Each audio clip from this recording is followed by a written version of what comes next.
going on, vinyl community, YouTube? It's the Secretary of Funk back on deck for the new year. Happy New Year, everybody. I just wanted to say a quick thank you to Blake. I got some sample sleeves in the mail.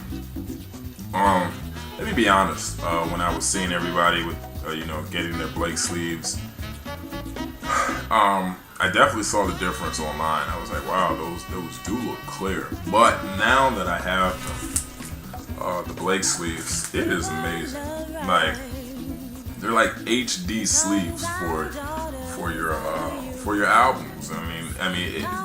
Just to keep it simple, they definitely enhance your albums. It's almost like it's bringing out colors or making the album covers appear more vibrant than they would to the naked eye. Like, really, I think it's just amazing that you can take something that most people would see as reach this ceiling as far as its quality. Like most people would think, like, this is as good as it's gonna get, but you came up with a product that actually looks better. And it's so sleek. It's like a tight package. It's the total package, Blake. Man, you nailed it with this one. Oh my, I'm really enjoying these. Thank you so much. I don't know what else to say about them. I encourage everybody to try their hand at this. It seems like they're definitely taking off. I'm gonna be paying close attention to your videos, Blake, so I know when to put in my order, because I definitely want this. These for my more valuable albums, which is, I've Blaked up 1, 2, 3, 4, I don't know, maybe 10 or 12 LPs so far. The ones that I have here at my girlfriend's house, and this is money well spent, definitely. When I buy them, what more can you say about it? This is awesome. This is awesome. I don't know where you got this idea from. I don't even know what went into you planning and designing these. But damn, man, this is way better than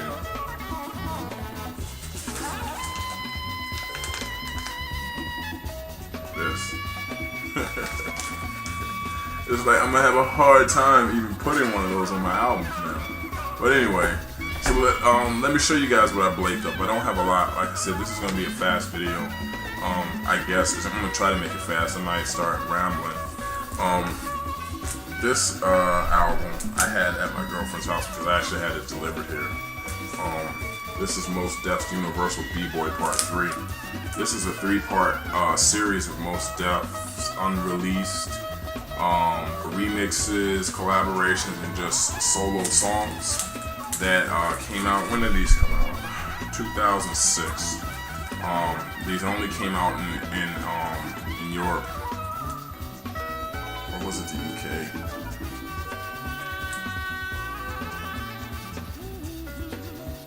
Yeah, Europe. This was a European release.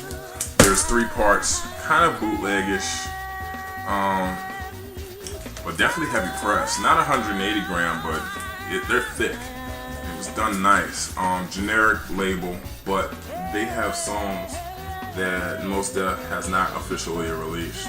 A lot of the mixtape stuff. If you guys enjoy hip hop, and you always, I'm sure you know that the mixtapes, the artists today drop mixtapes before they drop albums, and the mixtapes are always better than the albums because the artist is not, they're not bound by any type of roundtable executive idea of what their music should sound like. And so they're able to let it all loose. And it has been such a crazy phenomenon, these mixtapes that artists are dropping on the internet, because it's really getting people enthusiastic about their music. Even people now know the album's gonna suck, but I'm supporting the artist because of the mixtapes. And so this material is more so mixtape material. Everybody knows Mos Def is in a raw record deal. I think he has one more to release before he can actually get back to doing what he wants to do. But so this is a breath of fresh air. This is Mos Def at his finest right here. This is one of three, like I said, and this is the hardest to find. Part 3, not terribly expensive. I had to pay like almost $50 just because of the shipping was damn near $30 on it. So that's kind of ridiculous. But I couldn't find part 3 in the States, and actually on Discogs, nobody's letting it go. I've been emailing people for like almost 2 years. Do you want to sell this? Nobody wants to sell it. Finally, I stumbled across a website that had this. So if you're interested, just inbox me and I will share that website with you. They are still showing that they have some, but you know how that goes. I spent a good 6 months putting that into my shopping cart, only for 2 days later them to email me back and say they didn't have it. Part 3 is very hard to find. Most Def, Universal B-Boy. Definitely, if you're a Most Def fan, make your collection complete with this. As you can see, some of the titles. 3 card, which is a banger. Beef, Ume Says, the 07 remix. Miss Fat Booty, Part 2. Dope shit, man. It's really dope. Second Blaked Up LP. Detroit Composers Ltd, the Hastings Street Experience. This is a nice LP. Pretty much all of Detroit's famous jazz musicians, the ones you find on Tribe, the ones you find on Strata, and even Kim Weston from Motown provides vocals on this. This is a serious LP, you guys, and I suggest that you try to get your hands on a copy. Original copy definitely could cost you a pretty penny, but it will be worth it. I'll put a link in the comment section so you can hear some of them, or one of the favorite songs that I think represents the album pretty good as far as the sound, and then you can just see for yourself whether you like it. I don't want to show you this album just yet. That's special. I think I might start a thread with the album I just put aside. I can't show that to you guys. Yeah, that's gonna be my first thread. And let me see, what are these? So the rest of these are some of my Black Fire LPs, the Black Fire label, the Tribe, the Strata East of DC, Black Fire Records. Chris Astral Traveler says that he loves this band. I think in one of his first videos, one of the first few videos that he made, the Oneness of Juju, African Rhythms. This is my original pressing on Black Fire. Black Fire LPs are easy to find here in DC, as you could imagine, but they are not easy to find in good condition. For some reason, Washingtonians and folks here in the DC metropolitan area dog the hell out of their Juju records and their Black Fire records. Black Fire always has a different label and stuff too. It's kind of crazy, but that's what the label looks like. Lighting could be an issue, but this is the Oneness of Juju. I had to blake this up because I covered these records very much. This is my hometown's, like I said, heavy hitter, private, culturally aware, politically aware labels. And so I love all my Black Fire LPs, and I had to blake them up. Look at that. Oneness of Juju. In high def. In Blake Works high def. Too bad I have too much lighting here. Because it's reflecting like hell. The second one is Oneness of Juju. This is Space Jungle Love. This is a nice LP. This is by far is probably their most popular on Black Fire. They have 2 on Strata East as well, but this is the most popular. But to me, this is the most complete. I love this one. This is nice. That's what the back looks like. Just from the look of it, it has Chris Astral Traveler written all over it, man. I know he has this. I know he does. I would be floored if you don't have this, Chris. And if you don't, I have an extra copy. That will be my first gift to you. I promise you. looks like I'm getting a little lag. So basically, like I said before, seems like when I put this album up, we have an issue. So like I said before, I could definitely see, and this album looks like shit without this cover, you guys. And maybe this will be a good example for me to show you. Take it out of the plastic, out of the Blake sleeve.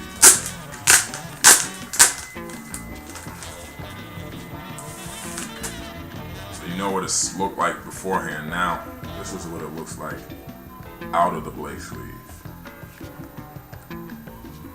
You can see some discoloration right there. You can see just old wavy kind of marks. It's not water damage, but it's just wavy. And, some of the luster is gone, and actually that's the way this was pressed up. It was just, it was a budget job. Now, here comes the example of the magic of Blake sleeves. Watch as this slides in the Blake HD cover. Well, I guess it's still kind of see it now, but it looks better, okay? Blake, you're a genius, man. It just looks better. It looks like it's behind glass for display. Alright, still fighting lag a little bit. I've showed this before. This is my EU Experience Unlimited. This is my original press on Blackfire. It's a shame that I traded this a while ago, and the value of it's gone down a lot, but it's still valuable. It's a couple $100, but you know, I would like to see LPs off of this label retain their value a little bit more, just because it's a pride, it's a DC pride thing. I mean, we have something to offer when it comes to the Strata East, the Mystevics, the Tribes. I mean, you know, Blackfire is what we have to offer to the final collecting world. And so, you know, I'm a little bit biased when it comes to these LPs. I cherish them a little bit more, regardless of the value. Plus, the music kicks ass. Here's another one. Wayne Davis. That's on Blackfire. This is very, very different. I've never really been able to follow what kind of artist Wayne Davis was trying to be. But the album cover is the bomb. Look at that. Speaks for itself. So, love that.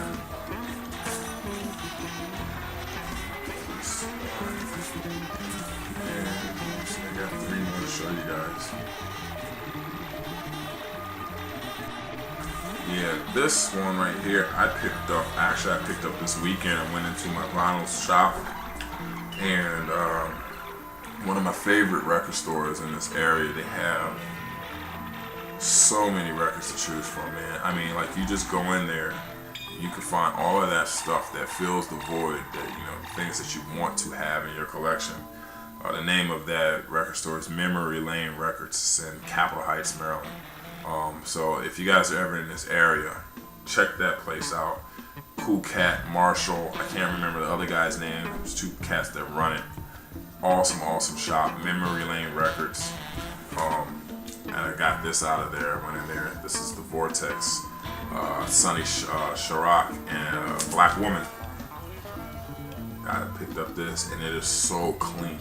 Now their records, man, they're selling them all clean, not clean, but they're all priced accordingly, so you can't beat that. And this is my copy. And as you can see, look at that luster on it that the Blake sleeve takes away. Now because my lighting in here is so poor, you still get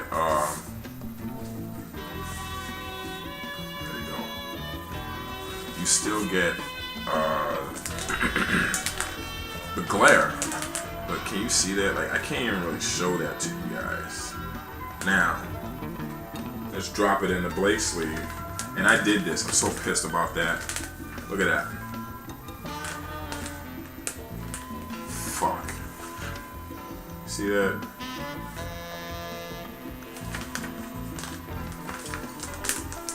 I've been really messing up. I've been dropping albums.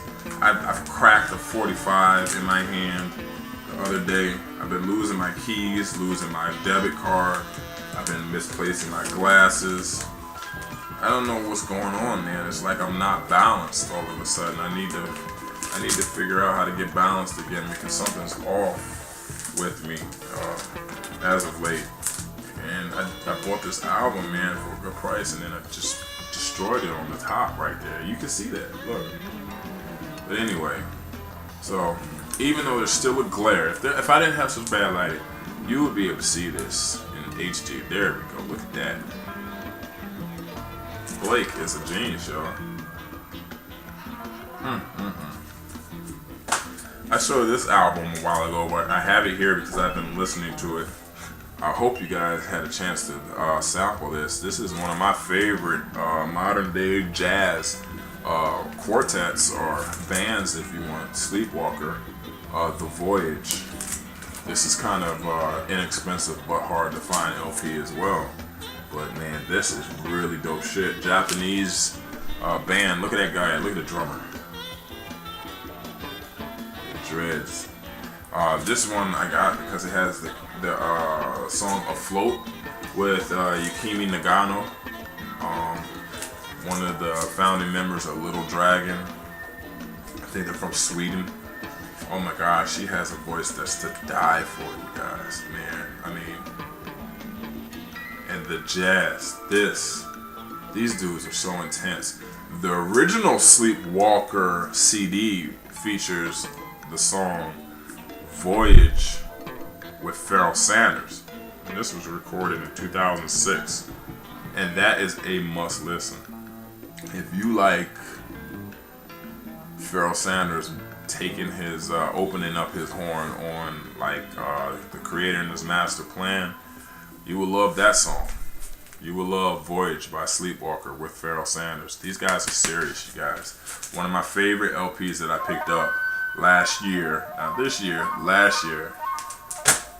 And the last one I've been waiting for this to come for so long, and I could recommend this. Every time I see this LP, I immediately think of Dan in Canada or someone who has expressed that they don't like rap that much or listen to rap. Let me not say don't like, but they don't listen to rap that much. This LP is crossing genres between what you like to listen to, but metal with rap, and you're not getting slapped in the face with rap. I mean, it sounds different, man. I'll put some of the links in the in the comment section. But this LP, Ex-Military by Death Grips, is just phenomenal. Not really my bag of tea as far as what they stand for, but I don't know if they align themselves with the devil, and I don't know if that's sincerely their agenda or if they're doing that to fit in or to kind of have I don't know. If I don't know if they're doing it to gain attention or if they're really, really devil worshippers, but they make a lot of references to it.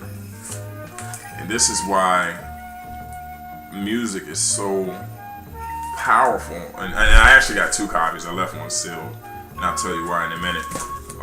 This is why music is so unique, because even though a person making music that doesn't necessarily identify with you culturally, racially, religiously, geographically, whatever, if it's good music, you cannot tear your soul. You can't deny it. And so that's why I had to pick these up, because this right here is a masterpiece. And I got 2 because I know for a fact that they did not have money to press those up. They originally released it as a digital release, which costs nothing. People started begging for some type of tangible release to have, and they released it on cassette and CD. Well, they threw vinyl collectors a bonus too, but it took them a long time to get that vinyl project out, and because it's expensive. We all know that about what Derek is going through. It is involved to have a vinyl record pressed up. And obviously, by the looks of this, they did not have a lot of money to do it. Hence the back. And the label. The label is just pretty much a white label. I'm not going to take it out of my Blake sleeve, but it's just a white label that says Death Grips and has the song on it. Another key indicator that they didn't have a lot of money, and probably there's not a lot of these pressed up, is on their Facebook. I followed them, and they were like, "Oh, we're thinking about releasing it on vinyl." I've been following this ever since, I want to say July or something like that, and they were struggling to get those out on vinyl. So I know they didn't have a lot pressed up, and this will be a classic LP, believe me. So you guys might want to snatch it up. Go on their Facebook page or follow them on Twitter. And then, because I don't remember the link, and then that link will lead you to where they're for sale. I don't know. They might even be sold out. So you might want to hop on that if you like what you hear in the links that I post. That's all I have. Again, thank you, Blake. Your sleeves are the bomb.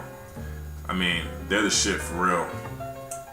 Blake, you could be Joe Schmo at my job and not even be anywhere near the vinyl community and drop that, and I'm pretty sure you would garner the same comments and compliments on these sleeves. You hit it. You nailed it, man. I can't see putting my albums in anything else, especially my good ones. It's gonna be hard to go back to these. Look at this. Look at all of these vinyl sleeves that Blake made homeless. This is you, Blake. These sleeves hate you, Blake. They don't have any place in my collection anymore. Oh well. Happy New Year's, guys.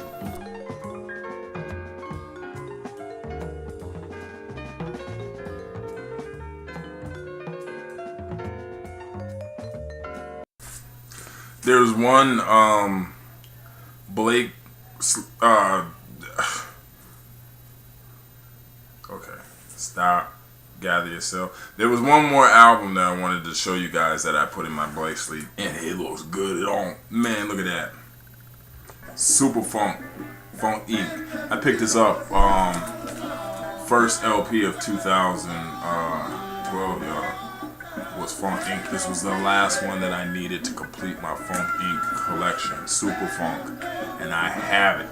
And if you look,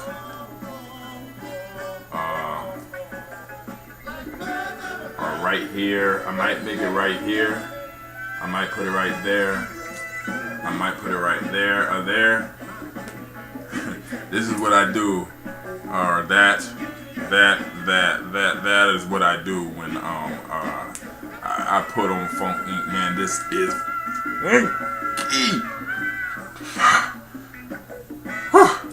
funky, y'all. Take it easy.